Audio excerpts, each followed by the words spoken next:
cada una de las reformas, ¿no? Parecería de que en lo sustancial el proyecto no pasaría un primer control en lo general de admisibilidad, tanto desde el punto de vista constitucional como se está llamando ahora tanto por parte de los procesalistas que andan en procesal constitucional, un control de convencionalidad. Por varios motivos, en lo cual la limitación de la responsabilidad del Estado es la frutilla del postre, que parecería que ya lo torna directamente intolerable.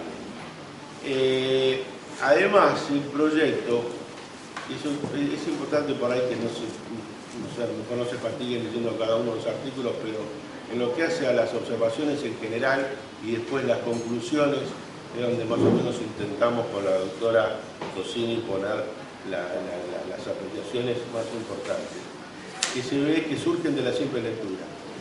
El proyecto de la comisión, y eso lo dijimos cuando estuvimos en el anterior dictamen del IDE y también en todas las posibilidades que tuvimos en charlas y demás, el proyecto de la comisión de juristas, evidentemente, primero lo que hace al nacimiento hay una objeción sustancial. Este proyecto de ley nace como, proyecto de ley no, proyecto de código unificado, los dos códigos. Nace como un acuerdo bastante espurio entre la Corte y el Poder Ejecutivo, que es realmente lamentable. Para un país que vive en un sistema como el nuestro del derecho civil o del civil law, del derecho escrito, los códigos son la columna vertebral del sistema jurídico. Y si bien en su oportunidad cuando se dictaron en el siglo XIX eran obra de uno o dos juristas eximios, las circunstancias cambiaron muchísimo. Y hoy en día en el mundo a nadie se le ocurre modificar un código no solamente en forma integral, sino parcial, sino tiene un amplio consenso de toda la población. Porque en un sistema del derecho civil, a diferencia del common law, los códigos van marcando un programa de vida de lo que hay que hacer de acá en el futuro, pero de toda la vida, de todos los actos de una persona, desde que nace hasta que muere, lo que puede comprar, lo que puede vender, lo que puede disponer, lo que puede heredar, y sin ni hablar de la familia, cómo se va a formar la familia, en qué condiciones. Todo eso tiene que ser producto de debate. Entonces ahí decimos, en los ejemplos, por ejemplo, en los ejemplos antecedentes, que pudimos rescatar las reformas integrales de los códigos. Y las reformas integrales de los códigos llevaron más de 10 años. Por ejemplo, como el Código Civil italiano, el Código del año 40, y hubo otra reforma también en Portugal que llevó más de 10 años. Y después los antecedentes que hay en general a los códigos, en el sistema codificado, son reformas parciales a determinados aspectos. No total y fusionar dos códigos en uno, como se pretende acá.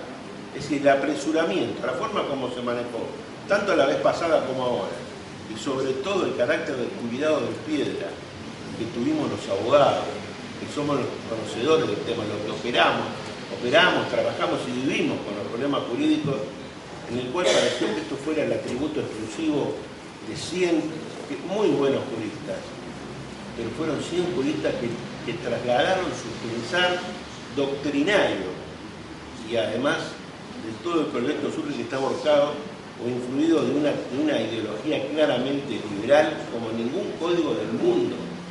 Si llegamos a tener este código sancionado, va a ser el código más liberal del mundo, hecha por tierra reformas importantísimas que se lograron en la segunda mitad del siglo XX, después de la guerra. Ni le cuento también aún reformas parciales que habíamos tenido en nuestro código con la reforma del 68. Se vuelve a un sistema de pacta sunt servanda impresionante, a una autonomía de la voluntad. Si la característica de este código, ¿quién es el rey? El rey es la autonomía de la voluntad.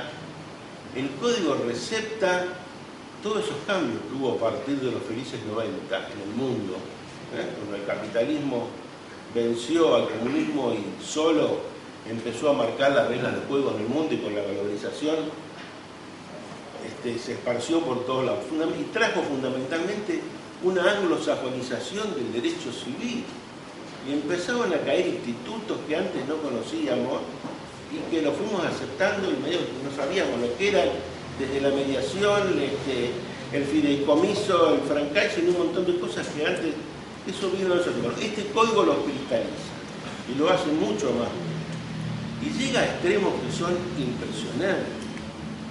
Yo pienso que Adam Smith se asombraría a dónde llegaron estos muchachos. Nosotros siempre discutimos con los fideicomisos en garantía. Yo tengo trabajos personalmente publicados en los cuales considero que es inconstitucional, que se quieren quedar con las cosas de la gente.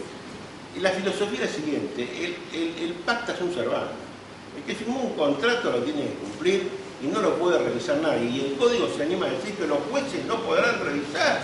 Y si los contratos, se acabó el equilibrio y la posibilidad de un juez de revisarlo. Bueno, esa es la filosofía. El fideicomiso en garantía también. Ahora pasa a ser legislado, porque hasta ahora se lo admitía, con la ley de fideicomiso, admitía el fideicomiso en garantía, ¿para qué? Para privarse a la gente de los juicios y privarse de los abogados. Para que un acreedor se pueda cobrar la deuda de su deudor, prescindiendo de un juicio a través de un fideicomiso en garantía. Entonces triangulaban y lo ponían como fiduciario a un amigo del acreedor o del prestamista, y entonces si fulanito no le pagaba, si no le pagaba la deuda que la contrajo al beneficiario, le comunicaba, le hacía transferir el inmueble al fiduciario, y entonces él decía, mira, no me pagó. Entonces se le autoriza al fiduciario a vender los bienes privadamente y pagarle al acreedor sin juicio. Bueno, y ahora lo pasan a la ley, que antes no estaba legislado, y además establecen que pueden ser pasibles, que puedan afectar al fideicomiso hasta universalidades. Bueno, como eso, infinidad de cosas. Pero eso que venía con una autonomía de la voluntad excelsa, ¿qué pasó? Lo modificaron totalmente, porque cuando llegó al Poder Ejecutivo y después cuando lo agarró la Comisión Bicameral, se dieron cuenta del error en algunas cosas y le empezaron a meter la intervención del Estado. A un proyecto que venía a liberar a ultranza, le empezaron a meter la intervención del Estado en determinados aspectos que modificaron sustancialmente. Y después es lo que hace el intento de la responsabilidad del Estado. Pero además, la forma como lo fundamentaron es tenebrosa. Porque si bien la responsabilidad civil del Estado no estaba contemplada en forma expresa en el Código, la jurisprudencia de la Corte la venía emitiendo hace 40 años en varios fallos. Pero después, ¿qué pasó? Hubo un fallo por ahí que lo citan, un fallo Barreto, en el cual restringieron un poco, fijaron unas pautas la Corte en las que le permitió a ellos entender, y ahí está explicado cómo lo desinterpretaron, entender que lo que la Corte había permitido ahí era establecer que lo que hace la responsabilidad del Estado podía ser materia regulada por las leyes de procedimiento administrativo. Y no es así. ¿Y cómo nos dimos cuenta del error tremendo de eso? Leyendo los dictámenes, en la Comisión Bicameral hubo un dictamen de la mayoría y hubo 3 dictámenes nada más de la Comisión, que fueron por la minoría, por una opinión contraria al progreso del proyecto.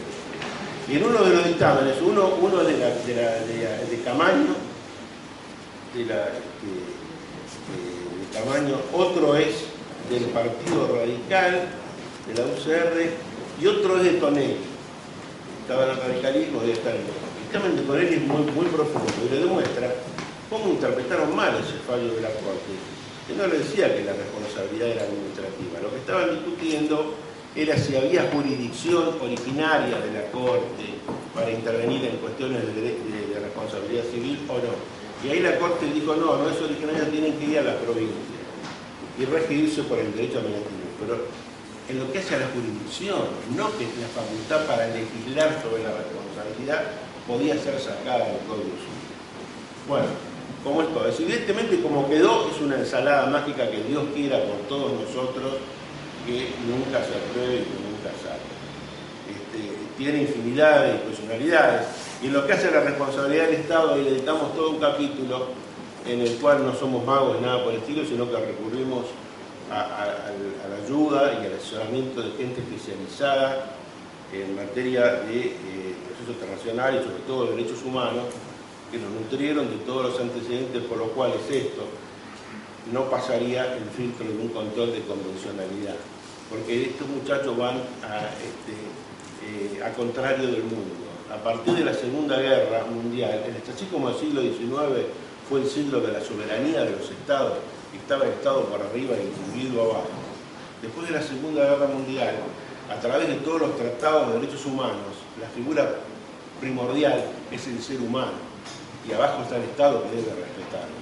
Razón por la cual se comenzaron a establecer todos los convenios internacionales, como el Pacto de Costa Rica y demás, y de acuerdo a ellos y a los fallos de la Corte de Costa Rica, no es entendible que un Estado pretenda restringir la responsabilidad que tiene frente a daños que pueda causar a las personas de los afectados.